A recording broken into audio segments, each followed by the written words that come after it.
Welcome. I'm Warren Odess-Gillette, and this is A Baha'i Perspective.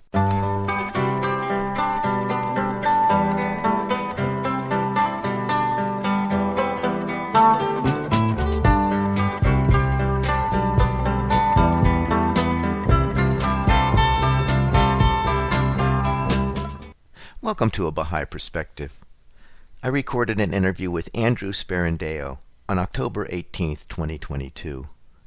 Andy's an experienced and well-versed musician in many disciplines of music, including guitar, singing, composing, arranging, teaching, and music producing. And he's been performing for over 25 years. He selected a number of musical compositions for the interview that feature his guitar virtuosity and his singer-songwriter capabilities. We also talk about his pursuit of becoming a musical therapist. I started the interview by asking Andy where he grew up and what was it like growing up there. Well, I was born in Freehold, New Jersey, which actually is the same hometown as Bruce Springsteen, which is kind of a neat little fact there. I moved to Miami around age 14 to my early 20s, and then wound up in Texas about 1995. And so in Jersey, it's kind of like that's your nostalgic part. You know, you think about like you're in the Northeast, and I do miss the change of seasons and all that from Freehold, and I do have fond memories of this time of year there, and it was kind of hard to go to Miami, but Miami was basically where I really got my feet wet with music, and so there were good things about that aspect of it, really being around some great musicians in Miami. The beaches were, of course, awesome. Really, I was ready to get out of there, and Texas was like a really a nice kind of segue between a lot of things, and my family was here. And what was religious life like while you were in those places? Well, my father is from Sicily and my mom's from Bogota, Colombia, and so they're both Roman Catholic. So we were raised pretty staunch in that faith, and so we'd go, religiously, no pun intended, every Sunday to church, and I even got my first communion and confirmation there in New Jersey. But, honestly, after my parents split up, my mom stopped going to church, and so I stopped going and eventually became really disillusioned by mainstream religion. However, though, I still always felt a connection to something greater than myself. I didn't know what that was, but that never left me. And what was your spiritual journey that then led you to the Baha'i faith? Well, because of that connection, I did a lot of investigating in my early 20s and 30s. I just felt like, again, there was something more, and maybe there's an answer in one of these faiths. And just honestly, I didn't really feel anything out of that little investigation, except for, within Buddhism, there were certain principles that stuck with me, and like elimination of greed and hatred and, some of the obvious things. But again, not enough to feel like I want to be a Buddhist. I felt pretty content with my spiritual connection until about 20 years ago. There was a young Baha'i or young adult Baha'i that started taking lessons from me. And right away, I felt there was something really different about him. And it was kind of a really dark time for me. I felt really isolated. And here was this person that just came across as really kind of enlightened. And it was my age. Like, he was totally different from other people my age. And so the more I learned about him, the more I started asking questions. And what came up was what's called the Ruhi Institute, which is a set of books within the Baha'i faith that cover different areas of spirituality. At the center we have in Dallas, the old Dallas Baha'i Center, he said they were offering this what's called a study circle there. And it's so funny, though, he never asked me to it, but I was so intrigued. I said, well, do you mind if I go to this? And he said, oh, yeah, sure. So I went one night. It was great. I mean, like, again, around this table where I was about probably my late 20s, early 30s. And these people were around that age from all different backgrounds. I mean, here at this table, this first night were people from Cameroon and Australia and, of course, Texas, and from different faiths, from Jewish background to, like me, Christian background, and Baha'is, of course. And it's like I was blown away. Like, you don't hear about this kind of thing where there's such community and such unity amongst such different, aspects of being human. And the conversation was enlightened and rich, and I just was taken aback. And of course, the study of it within the book, we cover different quotes from the founder of Baha'i faith. His name is Baha'u'llah. So within these books, we have some quotes from Baha'u'llah as well as Abdul Baha, his son. For me, I mean, all these quotes were like, well, yeah, of course I believe that. Of course I believe that. It's common sense. And it's so at that point, I kind of realized if there's so many people in the world in this faith that believe what I believe and are striving for what I believe, why go this road alone? And so after my book won, I signed my card and been involved with the faith ever since. When did your interest in music begin, and was guitar your first instrument? Yeah, so back when I was really young, I think maybe 6 or 7, I remember just hearing some songs on the radio, and for some reason, I would gravitate towards separating out bass lines and drums and all the rhythms and all that. And so, even from that young age, I kind of felt some kind of connection to music. And so, when I was around 10 years old, my brother was taking some guitar lessons, and a guitar was sitting around. I just picked it up and started messing with it. Of course, I didn't know what I was doing. I was just, I messed around for a couple of years actually on my own, trying to pick up. This is pre-YouTube and all that, where people can easily just learn something like that. So I just had to try to figure things out on my own for a couple of years. And then around age 14, when I moved to Miami, there was an offer to take lessons for classical guitar. And I said, yeah, sure. And so I studied classical guitar for a couple of years, and I really enjoyed it. By the time I was ready to go to college, of course, what should I do? And I really felt like I wanted to do music, but I wanted to do more than just play classical performance stuff. And so the other option, of course, in college levels, you do jazz, you do classical. And jazz really spoke to me because it's truly improvisational and self-expression and exploratory. And I was really into creating things. So yeah, so I started studying jazz in Miami, and then a couple years later transferred to UNT here in Dallas, Texas, and got my bachelor's in jazz studies performance, and then got my master's in jazz arranging composition, trying to work as a musician the best I can. And you teach music. Where do you teach, and do you find it rewarding? Yeah, so actually, believe it or not, I'm coming up to my 30th year of teaching. Started teaching privately at age 20. I taught various private locations throughout Miami and Texas, but after graduating from UNT, I got a position at university as director and arranger for their contemporary ensembles, as well as applied guitar and bass professor. But what happened was about 6 years ago, or 2016, I got really sick. And long story short, I was in and out of hospital for about the last 6 years with 3 major surgeries, and basically had to give everything up. I stopped teaching, stopped playing, just was in full recovery mode and trying to get my life back together. And then COVID hit. After all that, it was kind of a mutual thing where they were looking for somebody to move there. By the way, SFA University is 4 hours away from where I live. I was commuting, and so I decided, I think me and my wife both decided it was just too much, and besides everything else that happened. So at that point, after getting sick and COVID hitting, it just was a mutual thing where we decided to stop doing that.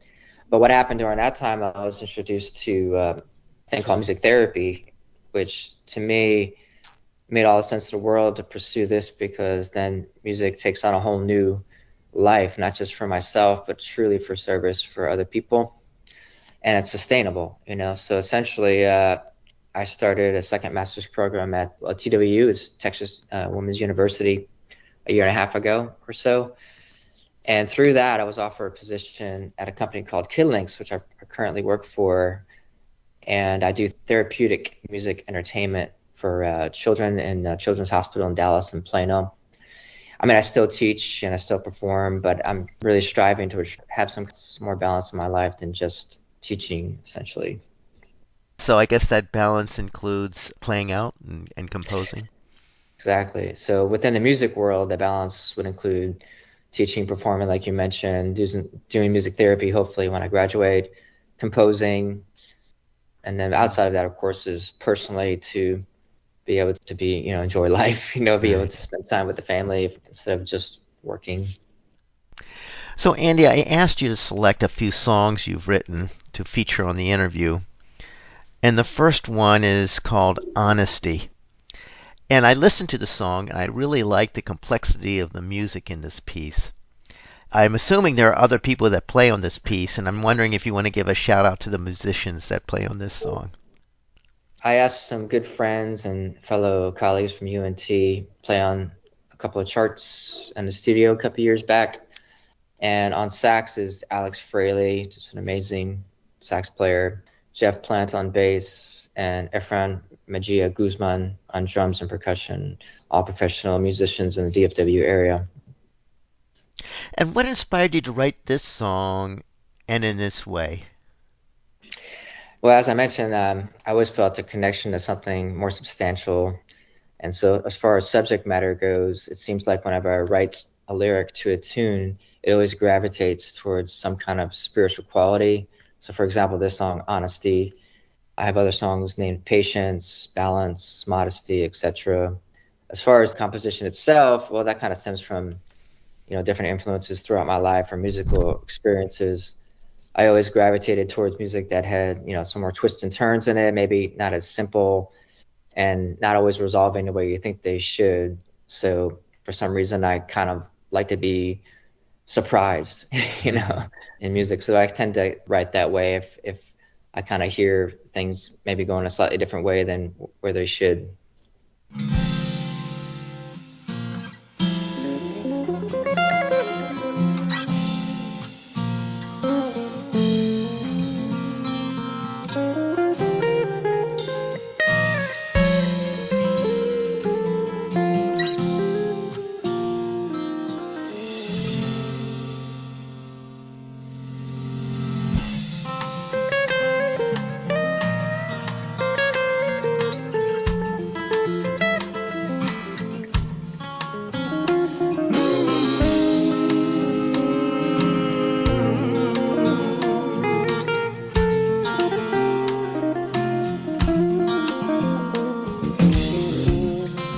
Hiding behind a veil, what lies beneath, pretending to no affair.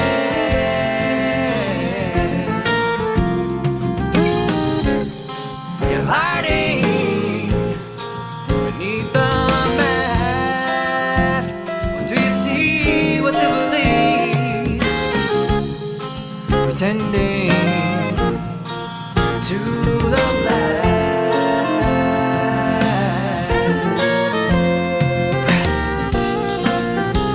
But who are you really behind closed doors? Do you even know anymore? Aren't you tired of your hiding behind your veils? Who's it for? Only fooling yourself.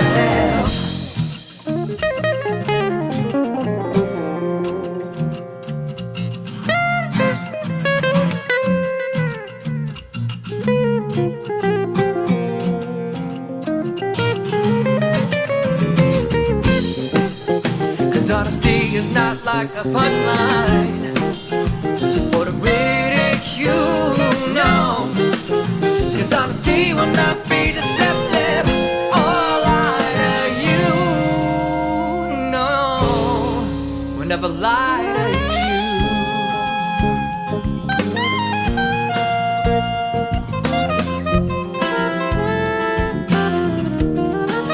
Never be cruel to you,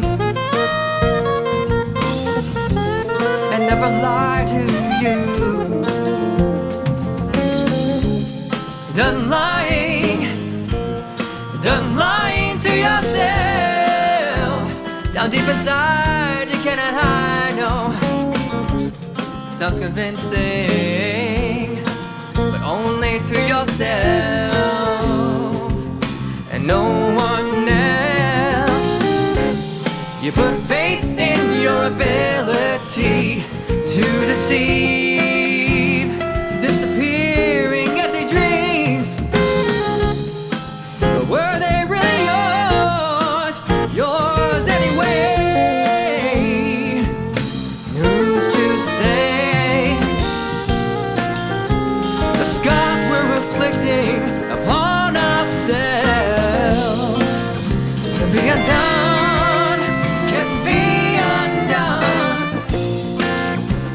the courage hidden down deep inside. We can be what we're meant to be. Meant to be. We can be.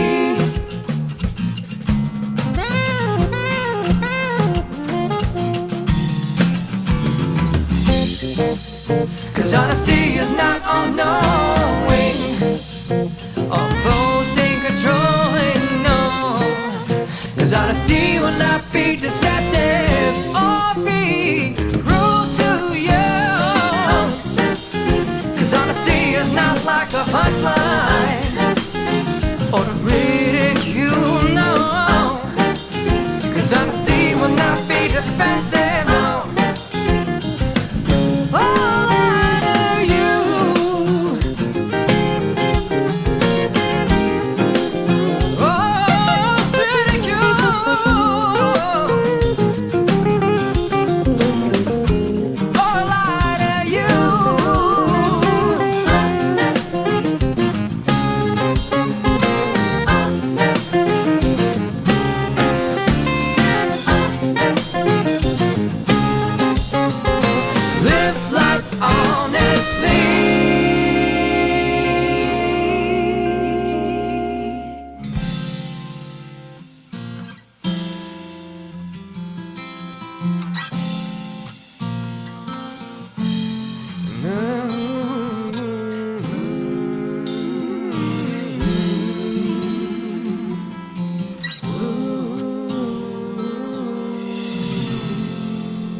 I'm speaking with Andrew Sperandeo, who is a musical therapist in training.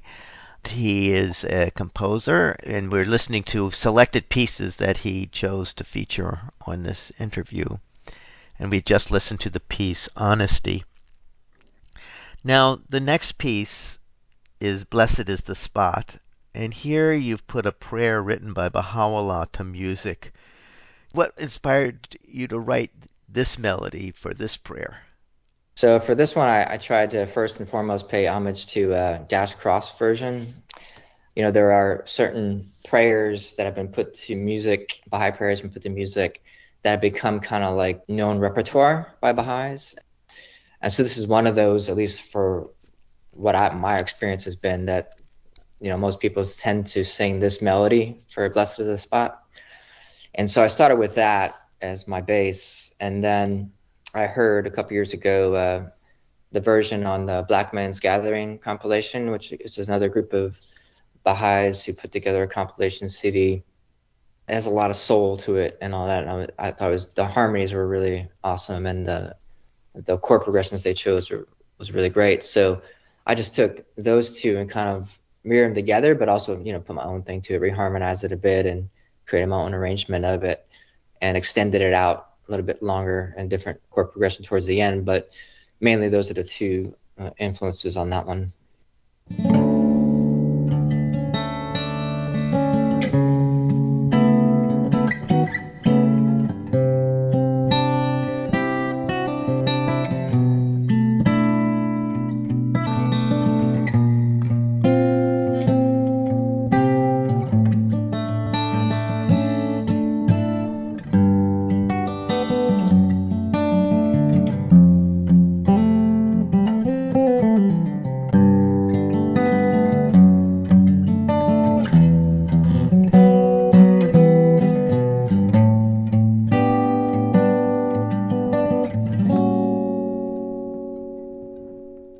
Blessed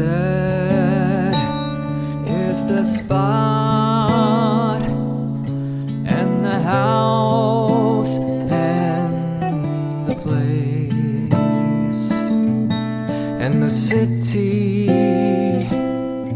and the heart and the mountain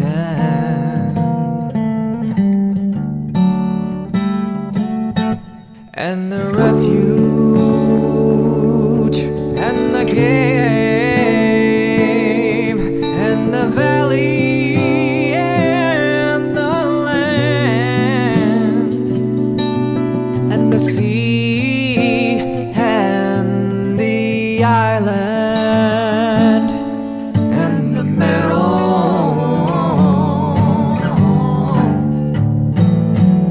where the mention of God have been made. Mention of God hath and His praise, Lord, His praise glorified. Do-do-do,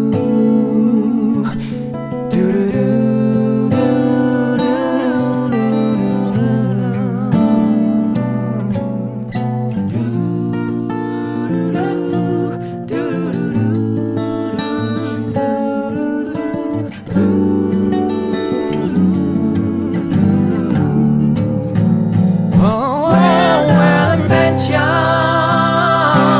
of God hath been made.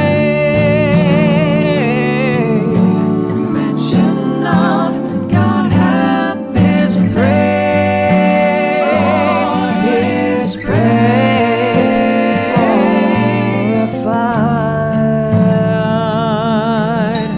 and His praise glorified. Oh, where the mention of God hath been made, and His praise glorified, and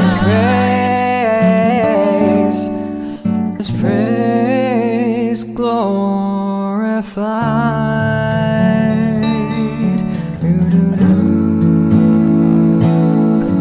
Do-do-do,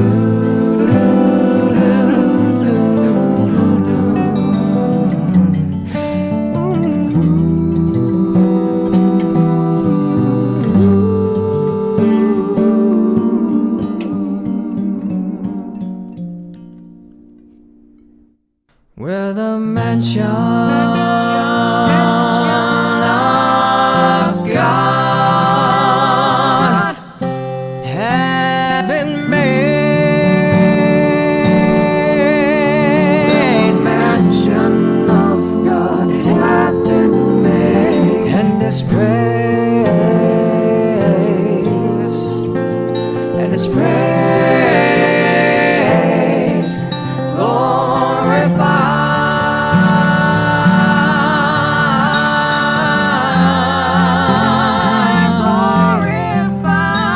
The mention of God have been made, His praise glorified.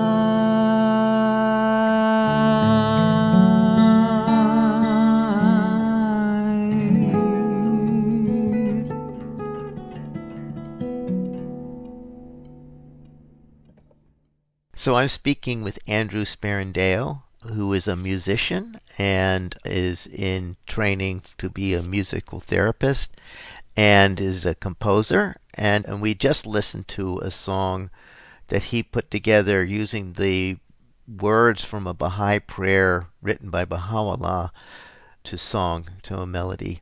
It's called Blessed is the Spot. Andy, the next piece is your composition for an assignment that was given to you for your music therapy training, and it includes words from the Baha'i writings. Why did you pick the Baha'i writings you did for this assignment? There's different areas of music therapy you can work towards, and for some reason I have this affinity towards wanting to work in a hospice setting and or assistant living.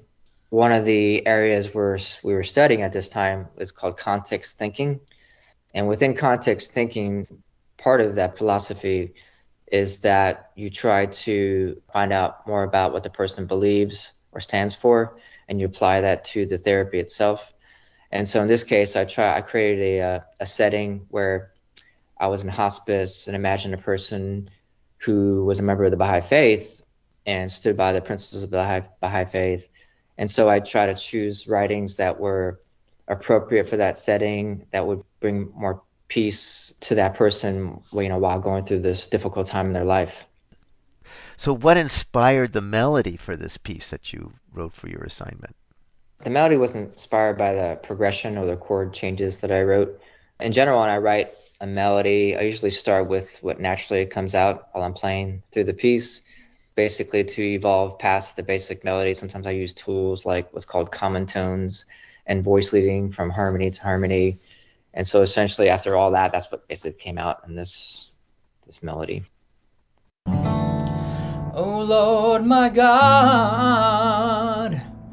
my haven in my distress, my shield and my shelter in my woe.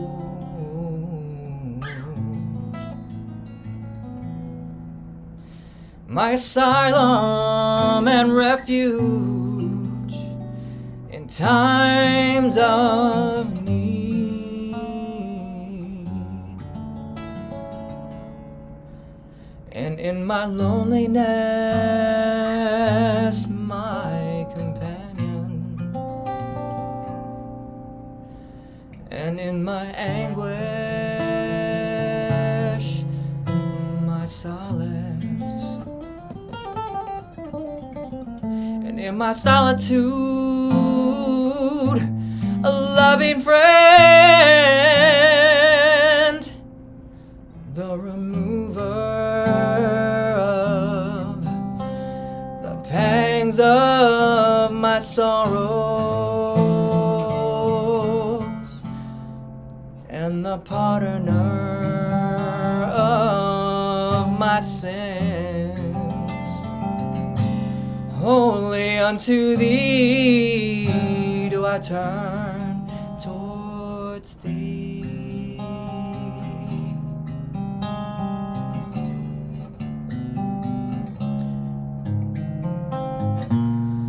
Only do I turn towards thee.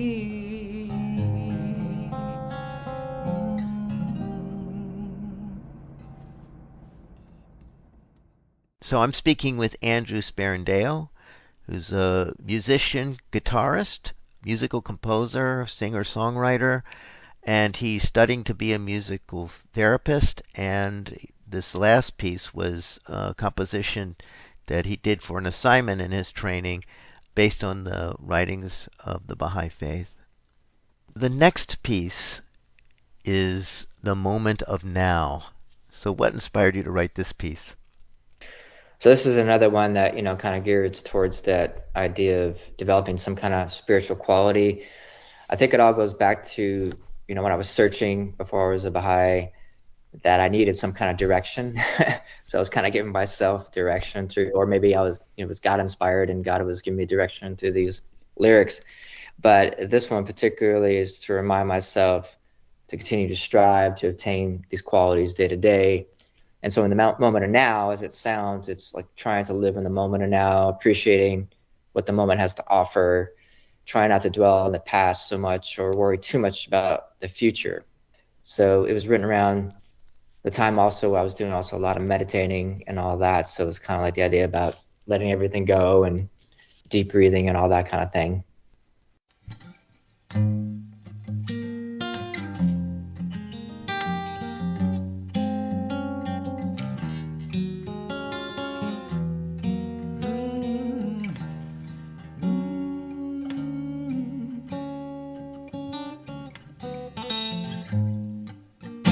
Can we love come what may? It's so hard to say. Will you turn away?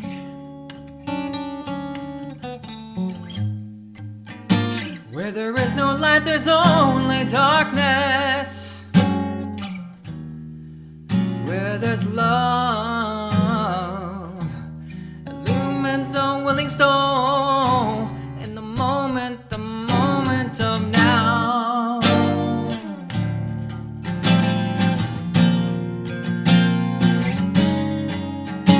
Right now.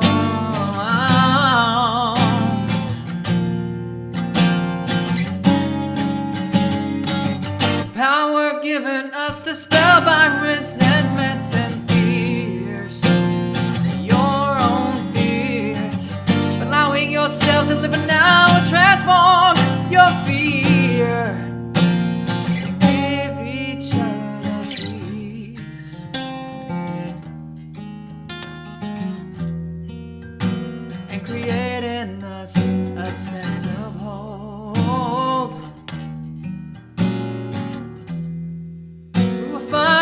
strength to share our love in the moment of now.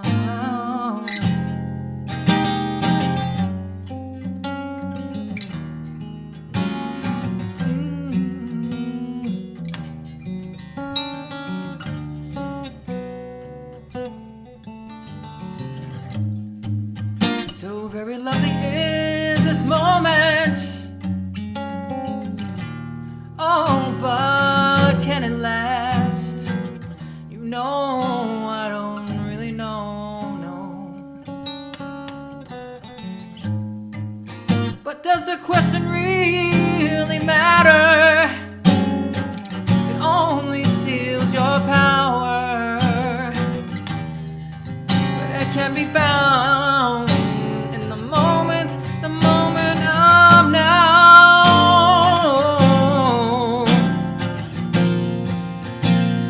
Only right now.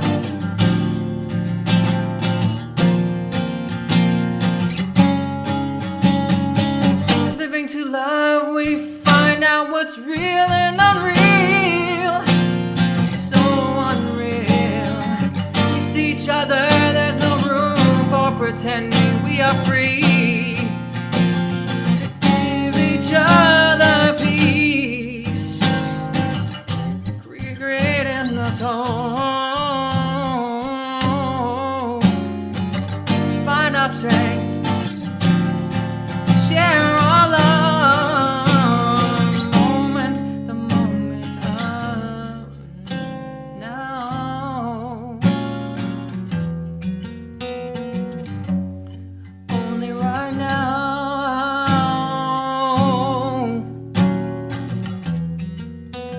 We will find our strength to share our love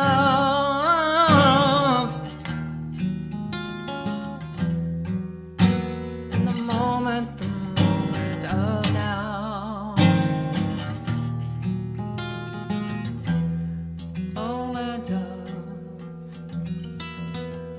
The moment of right now.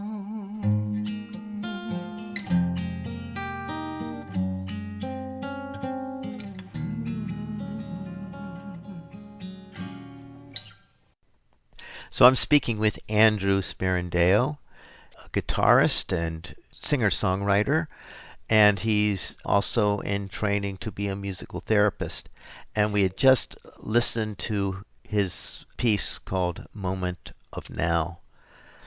The next piece, Andy, is music you composed to a Baha'i prayer. Why did you pick this prayer, and what inspired the melody and arrangement?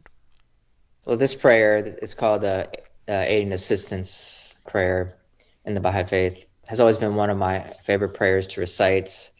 And, you know, same as before, the melody kind of generally stems from a collection of voice leading common tones and natural resolutions throughout the changing harmony. Of course, as I've been around the faith, within our faith, we have a lot of Baha'is from Iran.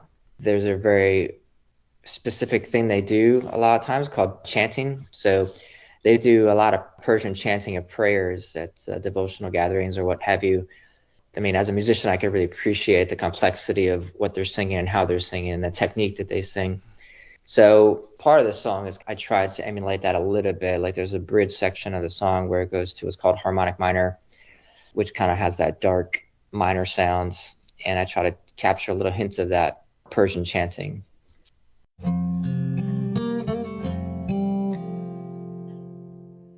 My God, my adored one, my King,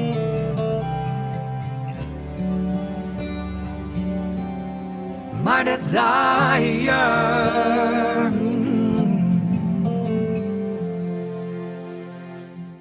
what tongue can voice my thanks to thee? I was heedless, and thou didst awaken me.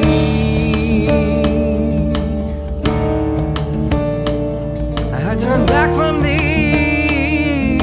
I had turned back from thee. Thou didst graciously aid me to turn towards thee. I was wounded, thou didst quicken me with the water of life, and I was withered, and thou didst revive me with the heavenly stream of thine utterance, which have flowed forth from the pen of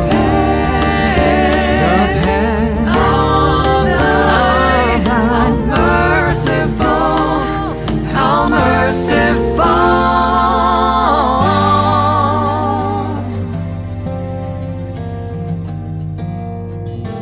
of the all merciful, which have flowed forth from the pen of the all merciful. Oh, divine providence, all existence is begotten by the bounty, private not of the waters of thy generosity, neither withhold it from the ocean of thy mercy. Oh, from thy mercy.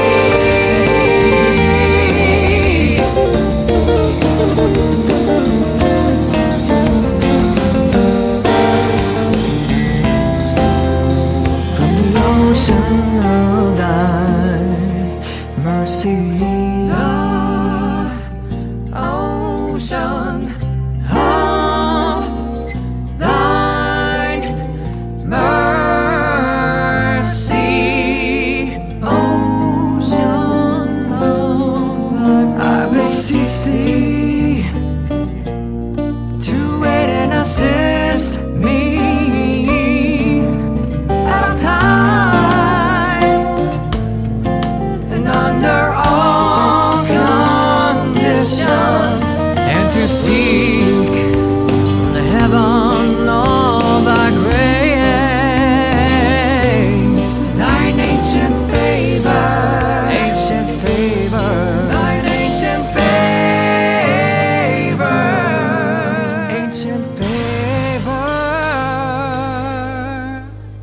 Thou art in truth the Lord of bounty, and the sovereign of the kingdom of eternity.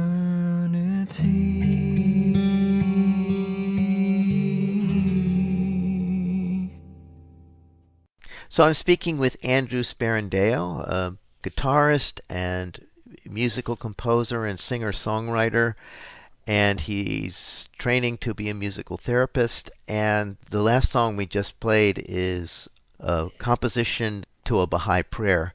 Now, Andy, you had mentioned that there are a lot of Iranians in the Baha'i community. Can you give folks a small explanation of why that is for the Baha'i community? Sure. Actually, the Baha'i faith has its roots in Iran and the Middle East. So that's why we have a lot of people from that area. And of course, from there, it has expanded throughout the globe, but that's where it had its roots. And the Baha'is in Iran are a persecuted minority. As a result, there's a large diaspora of Iranian Baha'is all over the world escaping the persecution there in Iran. The last piece we're going to play is called Lost But Found. in which you include an arrangement of Amazing Grace in the song. What inspired you to create this composition? So originally, this was part of my master's arranging composition recital requirement at UNT. We had to take a pre-composed piece and reimagine it and reharmonize it with new composition and what have you. However, more recently, like a year ago, for a multicultural course for my music therapy degree at TWU, an assignment was given around the same time, it was George Floyd and the advent of Black Lives Matter. My thinking was that Amazing Grace is, a traditional Christian gospel hymn, and that seemingly transcends, color barrier and sung by pretty much all sects of Christianity. So I thought it was like the perfect vehicle to use as a base for this assignment, which was geared towards social justice. So the message depicts the plight of the human race, especially with the line "lost but found," depicting our struggle to find our way spiritually and to find common ground, working towards eventually the hope is to achieve unity. So the images in the video depict this struggle, but you can see towards the end that it shows examples of unity, which builds to the very last frame where I put in quotes by Abdu'l-Baha, which again is the son of Baha'u'llah, founder of the faith, from Advent of Divine Justice, which basically culminates in, world unity is the ultimate goal.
Amazing grace, how sweet the sound that once saved a wretch like me. I was once so lost, but now I am found. Was blinded, but I came to see. 'Twas grace that taught my heart to fear, and with grace, my fears finally relieved. And how precious was that grace when it finally appeared on the hour I first came to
Amazing grace, how sweet the sound that once saved a wretch like me.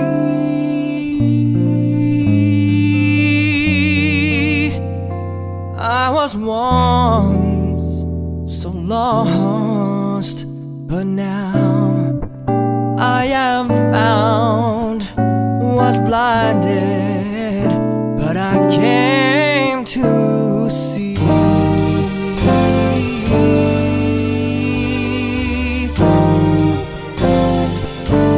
I came to see.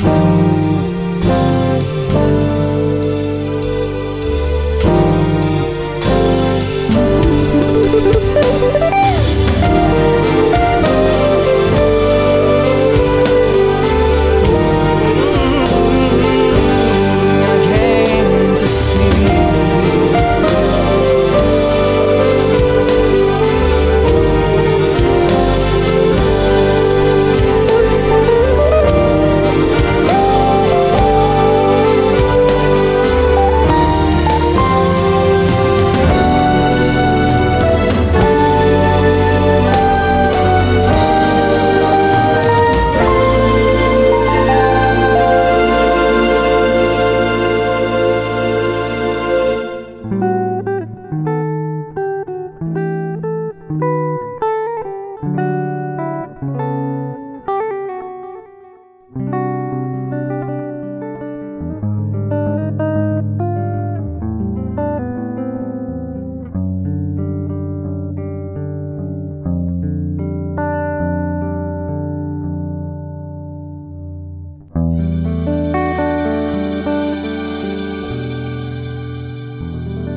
So I'm speaking with Andrew Sperandeo, a guitarist, singer-songwriter, and we've been listening to a number of pieces that he's composed.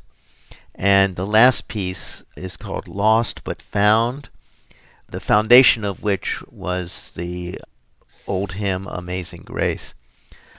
Andy, where can people find your music? So currently I have my website, which is Sperandeo Music at Weebly.com, or my YouTube channel, which is Andy Sperandeo at YouTube. However, I've been slowly trying to finish recordings and get everything on Spotify. So hopefully, if not by the end of the year, a little after, we can start having everything on Spotify available too. But I will continue to try to release things on those two other sites as well. Well, Andy, I want to thank you so much for taking this time to share your music with us. Thank you so much for having me. It's been a real pleasure. I hope you enjoyed that interview with Andrew Sperandeo, experienced and well-versed musician in many disciplines of music, including guitar, singing, composing, arranging, teaching, and music producing, and has been performing for over 25 years. You can find his music at his YouTube channel under his name, Andy Sperandeo. I'll end the program with a cover of Stevie Wonder's song As by Andy. You can find this interview and other interviews on the website abahaiperspective.com and on the YouTube channel A Baha'i Perspective. You can find the podcast on Spotify and iTunes. For information specifically on the Baha'i Faith, you can go to the website baha'i.org, or you can call the number 1-800-22-UNITE. I hope you'll join me next time on A Baha'i Perspective.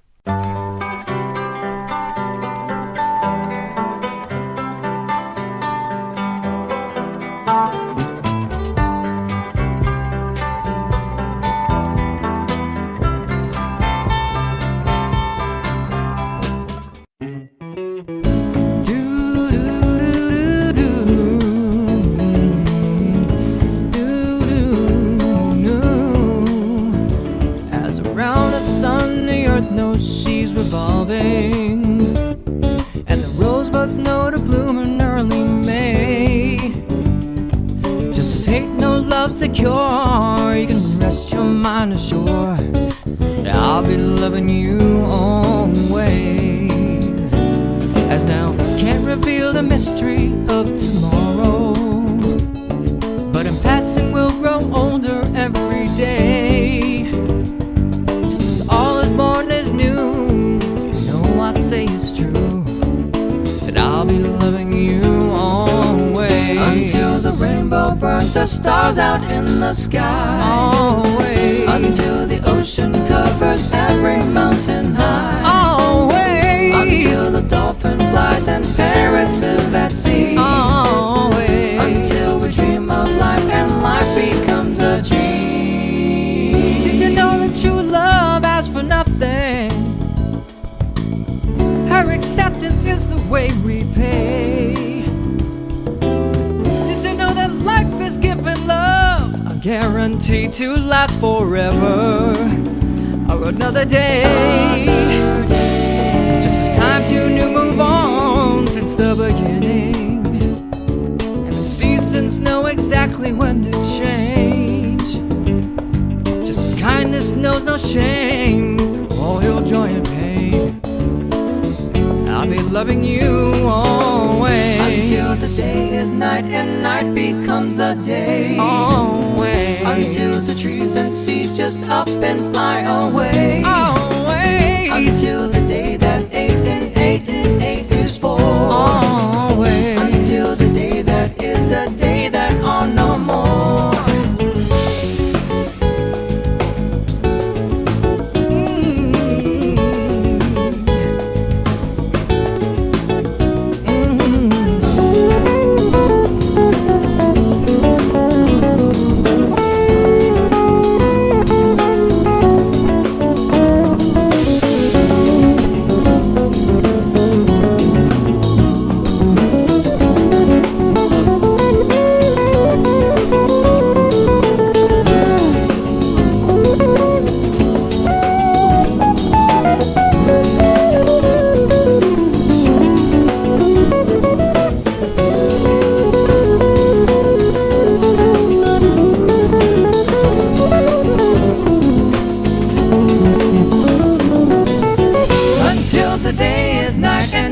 becomes a day, until the trees and sea just up and fly away, until the day that eight and eight and eight is four, until the day that is the day that are no more, until the day the earth starts turning right to left, until the earth just for the sun denies itself.